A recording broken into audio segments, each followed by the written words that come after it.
title of my presentation is Dissecting the Pinia source code. And what I want to do in this talk is kind of a little different than probably a lot of talks, because I'm not trying to teach you how to use Pinia. I'm not even going to tell you about my experience using Pinia or migrating from Vuex to Pinia, which would be pretty helpful, but I haven't done it. So instead, I want to actually open up the Pinia source code, and I want to take a look at kind of how Pinia works under the hood. So that being said, this is a bit of an experiment for me. Okay, I've never really heard a talk that does something quite like this. So if this is valuable to you after the talk, come to me in person. Let me know. Hey, this kind of talk is valuable. Okay, check me out on Twitter. Give me a message. Say this kind of talk is valuable. If it sucks and it's not valuable, let me know that too. Okay, because this is a little bit different, but I think you're going to get a lot of value out of this. Why? Well, first of all, I think you can really squeeze the most effectiveness out of a library when you really understand how it works under the hood, okay? Obviously, if it has a great API and great documentation, that minimizes that surface area of what you can squeeze out of it, right? But I still think there's things you can get by understanding how it works under the hood. All right, and this is probably really the main thrust of this talk. And that is, this is going to give you inspiration for how you can build your own Vue 3 libraries, okay? This is going to kind of give you some patterns, show you some different tools you can use if you want to build your own thing for other Vue 3 projects to ingest and take part of. Another reason I think this will be valuable is because it's going to give you some real-life examples of the composition API in action, okay? A lot of people have, we're all used to the options API, and even though the composition API has been around for a bit now, you might not really see the value of it. And I know that's the case with some people I've talked to. And this is going to give you the opportunity to see that actually in the wild, in a real-world code base that's used by thousands of people all over the world, all right? And then it's also going to show you a little bit of how to utilize TypeScript in a Vue library. All right, so the easy task to begin with. Let's take a look at the file structure of the Pinia source code. And I forgot to start my timer, so that's not helpful. So the very first thing I see in the file structure here is a .vs code directory, and that just lets me know that Eduardo uses VS Code, and I'm in good company with Eduardo and probably a lot of you as well. But more importantly, inside of this folder is a settings.json file, and this is super cool. This is super cool because this allows me to ship settings to the IDE per project.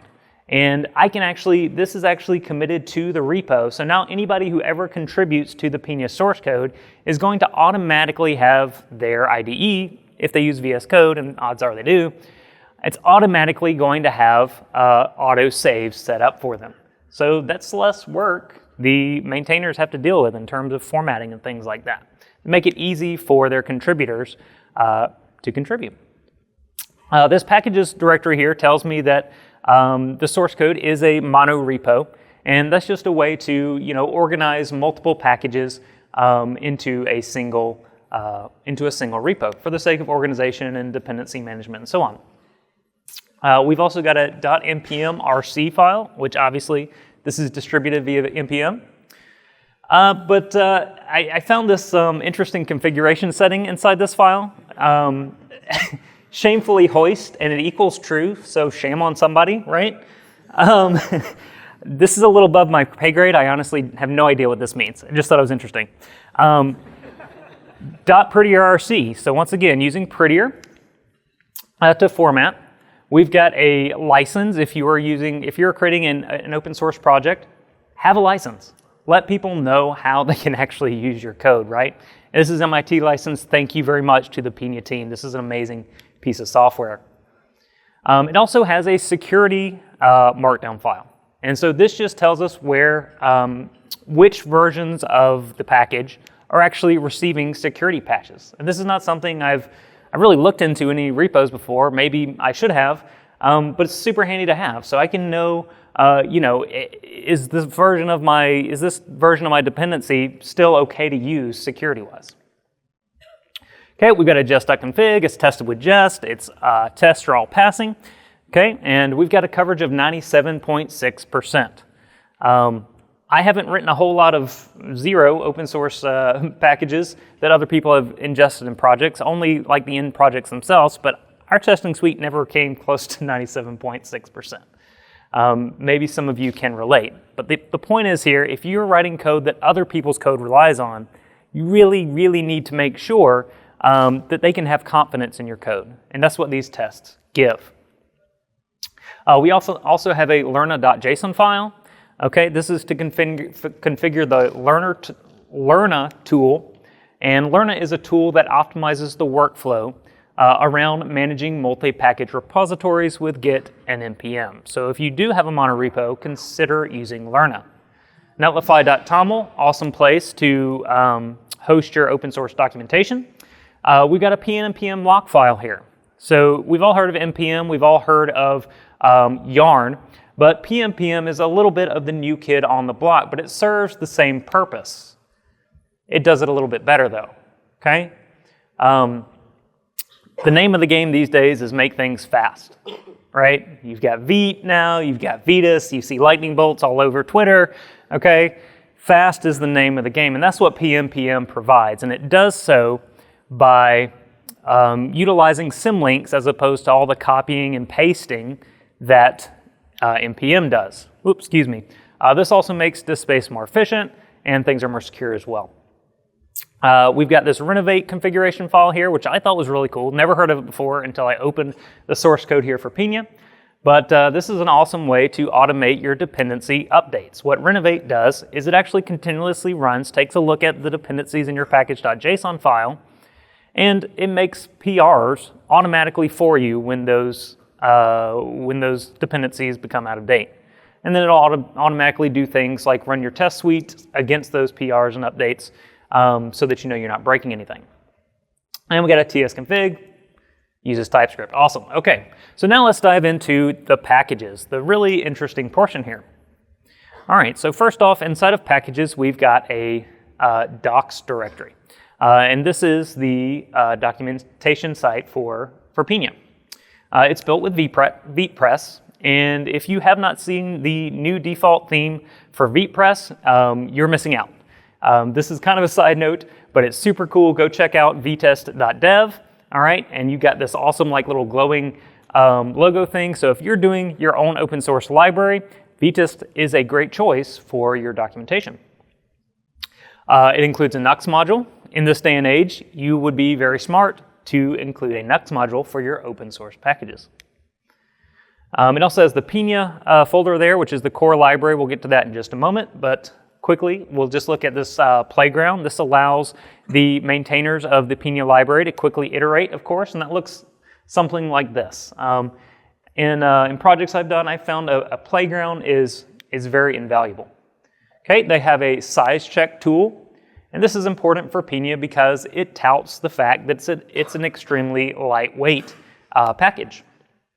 And if you run pnpm speed inside of the root of the Pinia repo, you get these numbers. So minified Pinia is 3.33 kilobytes. Gzipped Pinia is 1.66 kilobytes. And with Brotli compression, 1.52 kilobytes. Not bad. And then last of all, here we have a testing package. Now this is not the unit tests for Pinia, okay? This is, in fact, this is all the code, and you can install this via npm @pinia/testing, I believe it is. This is that code to help you write unit tests for your code that uses Pinia. And the primary thing that this exposes is the create testing Pinia function, okay? It's gonna give you a Pinia instance that's dedicated for testing. All right, let's dive into the main package and the good source code here. So the first thing in this directory is a DevTools directory, and this is what provides that built-in DevTools support like you see here on the bottom of the screen. I went through the 5 or 6 files in this directory, and I counted up all the lines. Not one by one, that's insanity. Obviously, but 10,000 or 1,076 lines in all. And I simply say that to say, look, if you're thinking about writing your own state management solution or using the composition API as a state management solution, you're missing out on 1,076 referso lines of support that is already written for you to get this awesome tool right there in your browser to debug your global state. To me, that alone is a really big reason I should just download Pinia. Okay, so how does createPinia work? That's this file here at the very top of this directory. So you might recognize the createPinia name here as that function you call to instantiate or to new up or whatever the plugin for Pinia, and you pass it to app.use. And this is what's inside of that file. First we have a bunch of imports, but then we get to export that function, and what is returned by createPinia is this object that conforms to a Pinia interface. Okay, it's known as the root Pinia. Okay, so what does that interface look like? Well, here's that interface defined in rootstore.ts.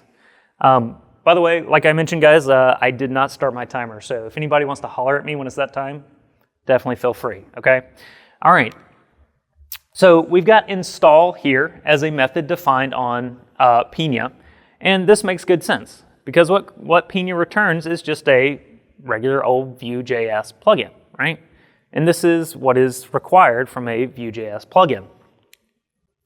Next, we have a state property, and it is a reactive ref. So notice here we get to type reactive refs in TypeScript with this ref type brought in from Vue. Now, what this corresponds to is what's known as the root state that's actually visible in the Vue.js DevTools. If you look in your DevTools, you can see at the very top of all your stores listed is this Pinia root. That's exactly what this corresponds to. Okay, this is literally what that's referring to. So I thought it was also interesting here that a TS, a TypeScript record utility type, is used. Okay, this is something I haven't used before in my own code, and if you're not familiar with it, this is what it does. Okay, this utility is good for mapping the properties of one type to another. So the example given in the official TypeScript docs here is a interface of cat info, and it's an object that conforms to this age breed property thing. And then there's a type of cat name, which is a union typing, and it can only be these specific strings. And then finally you have cats there. Okay, so cats is a record where all the keys have to be one of those cat names. So the keys have to be within those 3 string options, right? And all of the values have to conform to the cat interface. They have to have an age property and a breed property. Okay, so that's how record works. The way TypeScript uses this, we've got a string to begin with, so all the keys have to be strings. And so these are the names of your stores. These are the IDs that you pass to the store. And then the values all have to be what's this state tree here. And the state tree is defined in types.ts. It is also a record, okay? And it says any of the keys in this state tree can be a string, number, or a symbol. And the values can be anything. So this corresponds to the state in each of your stores. So did you know that a piece of state in your store could be a number or a symbol as well as a string?